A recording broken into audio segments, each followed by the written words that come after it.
I am Kesten Rono, and thank you for joining us for day 124 of A Course in Miracles. Gratitude is one idea for which we are grateful, reciprocally grateful for gratitude. Picking up with review of Principle 44. The miracle is an expression of an inner awareness of Christ and the acceptance of his atonement. The miracle is an expression of the inner awareness of Christ and the acceptance of his atonement. Inner awareness of Christ. What is the inner awareness of Christ? Our inner awareness of our true self as the Son of God, I would imagine. Feels lofty. Does it mean that it can't be an idea based in truth? No, of course not. The miracle is an expression of the inner awareness of Christ. An expression. The miracle has been many things, arising from a miraculous state of mind, its source beyond evaluation, its source love. Miracles creating strength, releasing us from a false sense of lack. And today, the miracle is an expression of the inner awareness of Christ. If the source of miracles is love, beyond evaluation, unconditional, different than anything that we're experiencing physically here. If it is an expression of whatever it is, of the unconditional, then that idea, that source, is an awareness of Christ, an inner awareness of Christ. How do we evaluate the non-evaluatable? Well, we allow ourselves to have a miraculous state of mind, a state of miracle readiness. We accept that there is a strength in releasing our lack, and our lack is our acceptance of an inner Christ consciousness that would allow ourselves not to be inflated by saying, you are a God, but by humility, saying, you are more deeply connected to God in a form such that it is, or might be, that is beyond your evaluation in your current state of perception. Whatever your current perspective is on the world, you are not seeing how seeing is, that there is something greater than you have ever imagined. And so if you are ready for miracles, you have a miracle readiness state of mind, and you are open to accepting more love and realizing that this offers you strength, you might just start to glimpse. I mean, maybe it's inevitable. Why wouldn't it be inevitable? Along this path, we will begin to notice something else about our internal state and how we see ourselves, and grow an awareness for the expression of miracles, which is from a source of love, which means life. And this is our awareness of this Christ consciousness.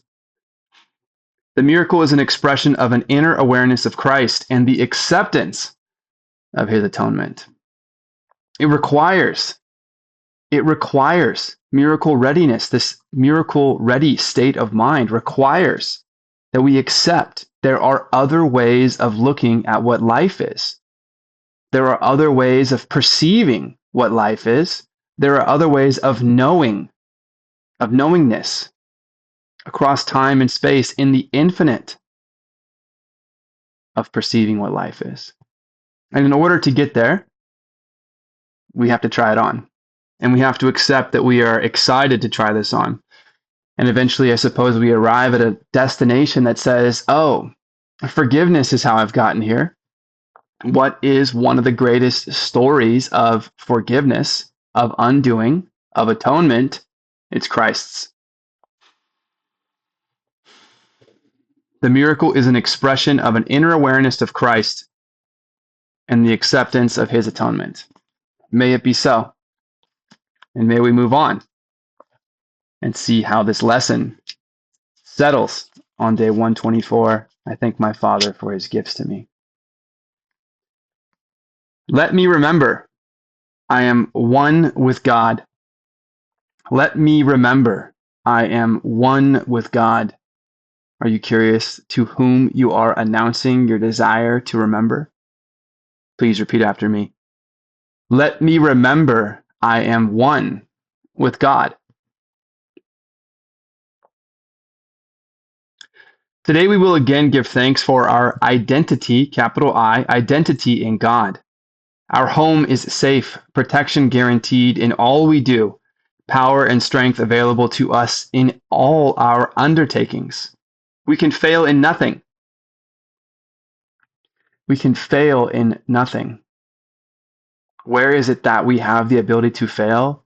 In no thing. There is no thing in which we can fail. In order to fail, you must find no thing at all, and then you may find your radical success in failure. In the truth, then, we cannot fail. We can fail in nothing. Everything we touch takes on a shining light that blesses and that heals. That would be us harnessing the power of the miracle, I would imagine. Everything we touch takes on a shining light that blesses and that heals. At one with God and with the universe, we go our way rejoicing, with the thought that God himself goes everywhere with us. God's messengers are joyous. They are, of course, rejoicing. Why would they be able to rejoice? Because God goes with them, with us, wherever we are. That this is how we have access to bring the quiet with us and to share this idea of salvation through practicing it so that we may discover it and we may be this beacon for other people to notice that there may be another way of envisioning how they experience their time on earth. How holy are our minds, and everything we see reflects the holiness within the mind, at one with God and with itself. How easily do errors disappear and death give place to everlasting life. Our shining footprints point the way to truth, for God is our companion, capital C, for God is our companion, another allusion to the infinite friend that you have, connected innately via your mind, if you're willing to see yourself, however you imagine it, as a mind of God. It is a fun exercise to allow picturing in our imagination to turn into some idea that may not have form at all in this celestial plane we hear, in the spiritual.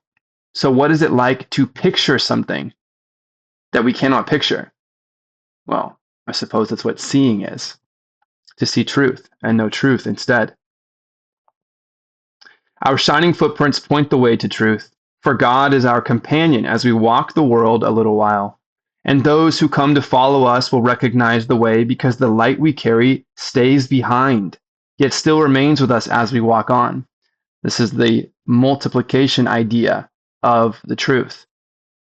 It is wonderful to consider that if we are something timeless and if we are here for a certain experience in the physical across time and space, and if we are able to link our minds to this timeless idea, that we can feel more levity, peace, and safety, and notice this light, however it is, this idea that we are a mind, something, I don't know, effervescent. And yet we have these physical properties about us that allow our timelessness to play in time and space. I believe that it is a wonderful gift to be here in the physical, despite all of the complications that we may have noticed, or perhaps because of all of them. It allows us to wake up to something that we have believed we have forgotten, that we can trick ourselves forever and still remember is a beautiful idea. So imagine you are infinite. Imagine you know love and holiness that you are fundamentally safe, even if you can't picture it here. And you have this quality about you while simultaneously possessing the quality to exist in a narrower band of realization, using your physical senses across time and space, participating in love and family, and what it is like to not actually know what it is like to be somebody else. Instead, to have a singular point of view from the physical and to grow into whatever it is that you wish you yourself to be in an unknown amount of time with a always relatively scarce amount of resources compared to the infinite, but a wildly abundant compared to no thing. Remember, we can only fail in nothing. We only fail in no thing, and we are certainly not no thing. We are not nothing.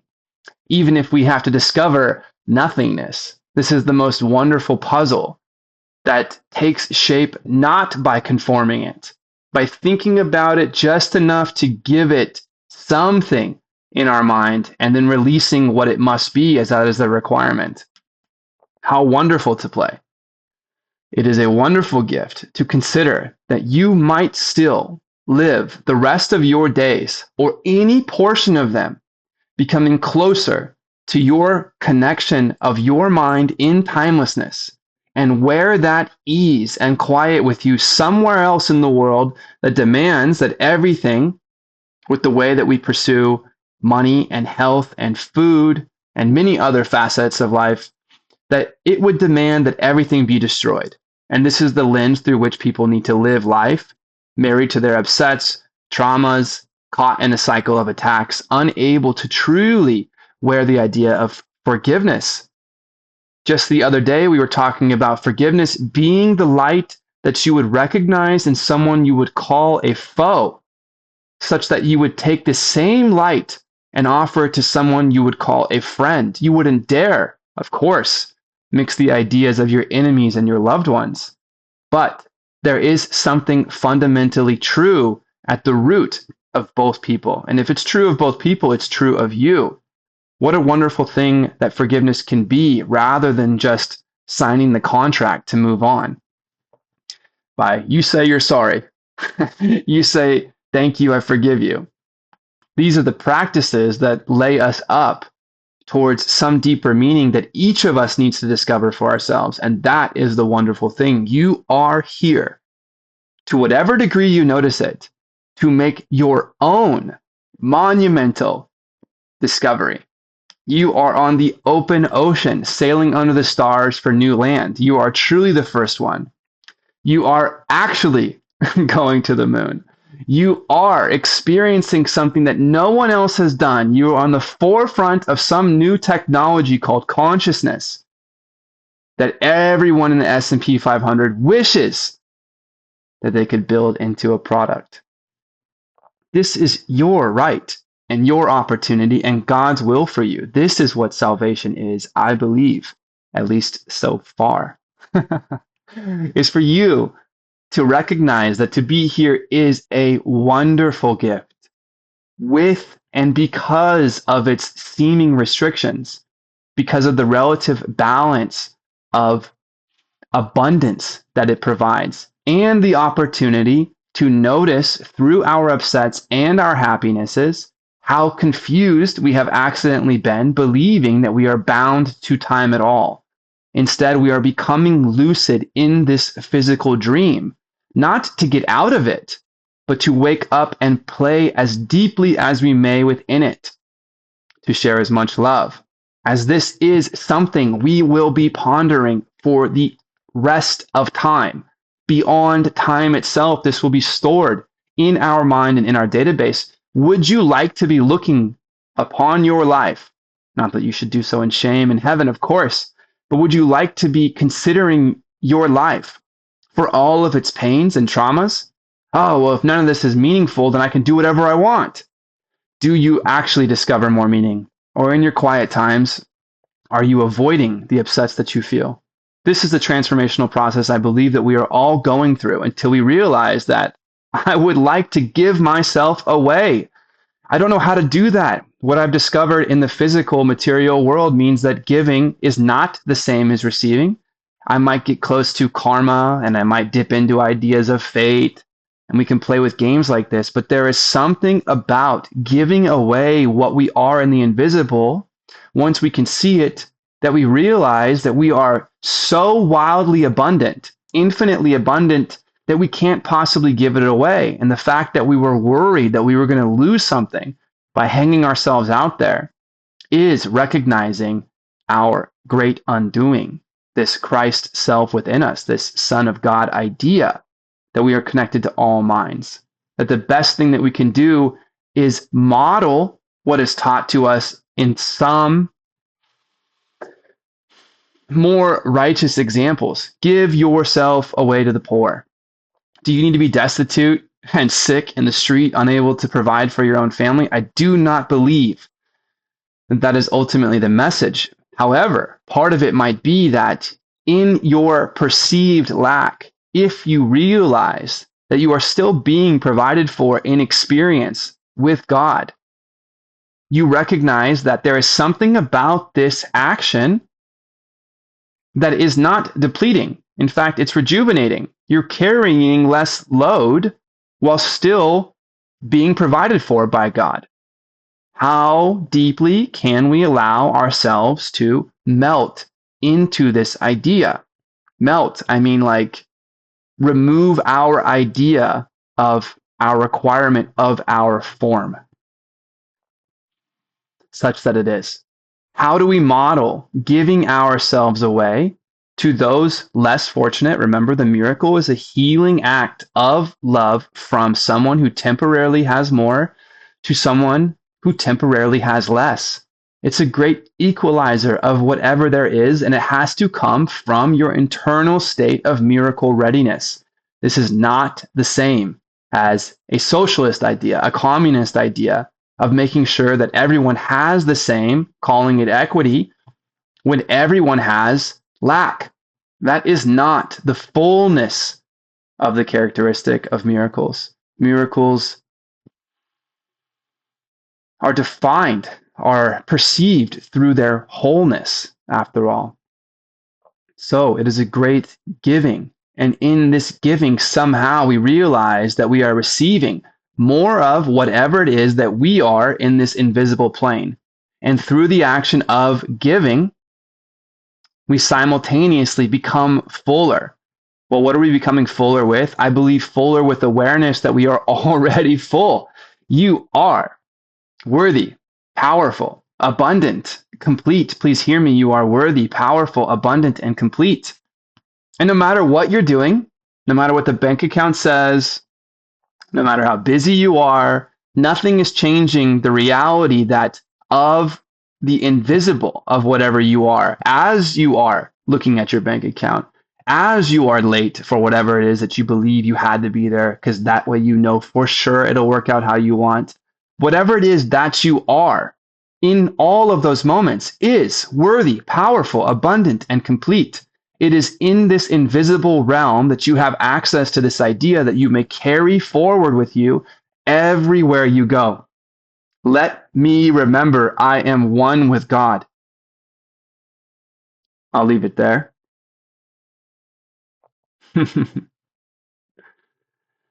Please share your light.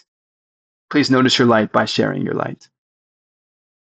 What we receive is our eternal gift to those who follow after, and to those who went before or stayed with us a while.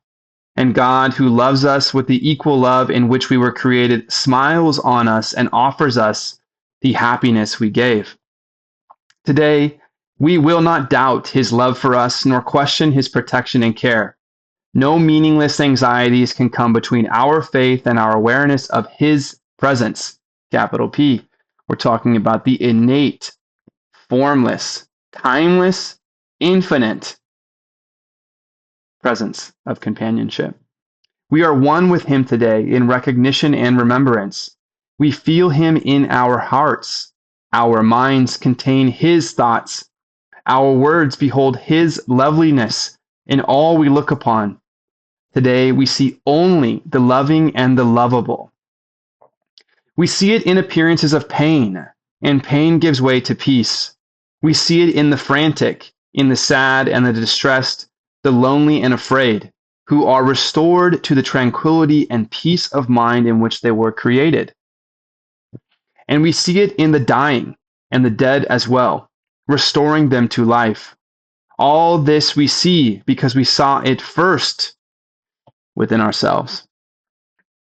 No miracle can ever be denied to those who know that they are one with God. No thought of theirs but has the power to heal all forms of suffering in anyone. No miracle can ever be denied to those who know that they are one with God. You are worthy, powerful, abundant, and complete. No thought of yours but has the power to heal all forms of suffering in anyone when you feel your innate connection to God.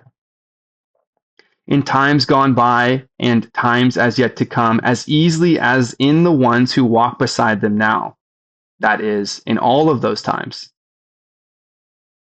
your thought has the power to heal. Their thoughts are timeless and apart from distance as apart from time.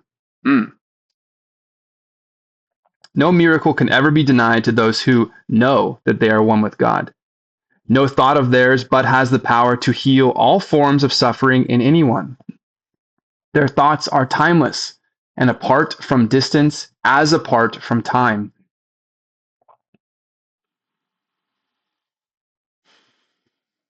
I think this is one of the first recognitions of space in the form of distance. That if we thought something took time, we certainly feel that it takes space in which to operate. That is the thing of time and space, of 3D, that our actions are in time across space, whatever they are. You could choose to sit still and therefore not take up more space, but you would take up space, and that would take quote unquote time. Your thoughts, when you know they are one with God, are timeless and apart from distance as apart from time. So you are spaceless. You are something that is not physical in the form bound by space.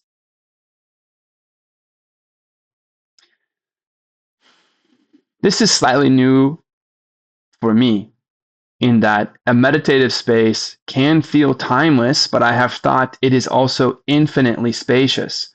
Maybe these are saying the same thing, that timeless is infinite time and infinite space is no space at all. Your thoughts are timeless, spaceless.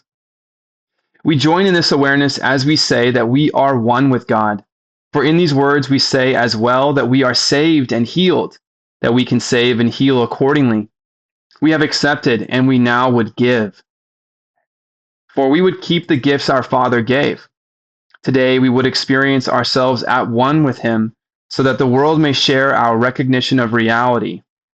Today we would experience ourselves at one with Him so that the world may share our recognition of reality, our perspective, and how we perceive now. In our experience, the world is freed. As we deny our separation from our Father, it is healed along with us. Peace be to you today. Secure your peace by practicing awareness. You are one with your Creator as He is with you. Sometime today, whenever it seems best, devote half an hour to the thought that you are one with God. This is our first attempt at an extended period for which we will give no rules nor special words to guide your meditation. We will trust God's voice, capital V, to speak as He sees fit today. Certain He will not fail. Abide with Him this half an hour. He will do the rest. Your benefit will not be less if you believe that nothing happens. You may not be ready to accept the gain today, yet sometime, somewhere, it will come to you, nor will you fail to recognize it when it dawns with certainty upon your mind. This half an hour will be framed in gold, with every minute like a diamond set around the mirror that this exercise will offer you, and you will see Christ's face upon it, in reflection of your own. So to see Christ is to see yourself. in this radiant mirror during your personal reflection time, totally open-ended, guided by God, which you will notice in its deep and most intention-full sense when it is your timing. Perhaps today, perhaps tomorrow, you will see your own transfiguration in the glass this holy half an hour will hold out to you to look upon yourself. When you are ready, you will find it there, within your mind and waiting to be found. You will remember, then, the thought to which you gave this half an hour, thankfully aware no time was ever better spent. Yesterday, I was thinking about how seconds can save thousands of hours of time. And I was thinking how silly the idea of thousands of hours is in the infinite, but how meaningful it is, especially relative to seconds. And it's not about getting more, but we are experiencing fullness, which we represent as moreness, we would imagine in the physical. So may it be so that we will forever value what will end up becoming a brief reflection. And may it be so that it compounds into our hundreds, thousands, infinite awareness of ourselves. That it all comes down to something so simple that we may but laugh about it as we share the idea with somebody else, knowing that no matter what we do, they are meant to discover this idea for themselves in its depth, in their timing. And the best that we can do is be as full as we may know. So in a world of lack, we are a shining beacon of fullness. It is a blessing to give and to receive. Perhaps today, perhaps tomorrow, you will look into this glass and understand that the sinless light you see belongs to you. The loveliness you look on is your own. Count this half hour as your gift to God, in certainty that his return will be a sense of love you cannot understand, a joy too deep for you to comprehend, a sight too holy for the body's eyes to see. And yet you can be sure someday, perhaps today, perhaps tomorrow, you will understand and comprehend and see. Let's repeat this. If you were thinking at all, how am I supposed to do this? As I might have been thinking, how am I supposed to do any of this? Well, we're going to let it all go, because that's the joke. That we cannot fathom how to do it from the system to which we are currently aligned. And that's okay. Perhaps today, perhaps tomorrow, you will look into this glass and understand the sinless light you see belongs to you. The loveliness you look on is your own. Count this half hour as your gift to God, in certainty that his return will be a sense of love you cannot understand. Okay, so in this half hour, you can't understand, and that's okay. It's okay. We are entering into 30 minutes of saying, I have no idea, but let me remember I am one with God. I am curious to notice this love and see my own reflection as Christ would see his, and comprehend the incomprehensible. Count this half hour as your gift to God, in certainty that his return will be a sense of love you cannot understand, a love so deep you don't know what it is from here, a joy too deep for you to comprehend. You will rejoice, feeling overwhelmed, but joyful, a sight too holy for the body's eyes to see. Some idea of light beyond the perception of image making. And yet you can be sure someday, perhaps today, perhaps tomorrow, you will understand and comprehend and see. Add further jewels to the golden frame that holds the mirror offered you today by hourly repeating to yourself, let me remember I am one with God, at one with all my brothers and myself, in everlasting holiness and peace. Please, let's work on this statement together. We can repeat some idea or the entire thing throughout the day, every hour, and we can dedicate 30 minutes. I hope you can find the time, or at least maybe a reflection before you close your eyes, on the idea that we are curious about remembering our oneness with ourselves and with God. Please repeat after me. Let me remember I am one with God.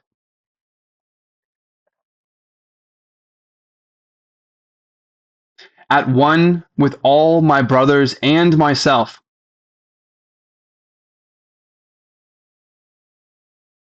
In everlasting holiness and peace. Again, please let me remember I am one with God, at one with all my brothers and myself.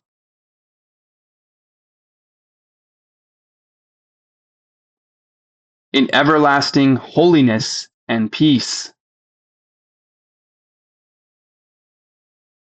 Again, at one with all my brothers and myself in everlasting holiness and peace.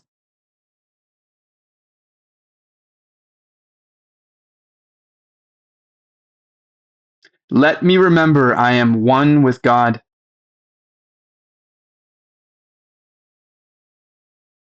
At one with all my brothers and myself in everlasting holiness and peace.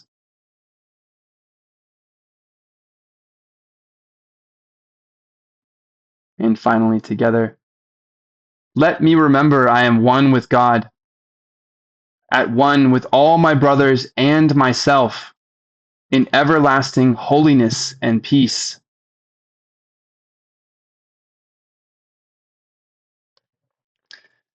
I am Kesten Rono. I'm grateful for these lessons and grateful for the freedom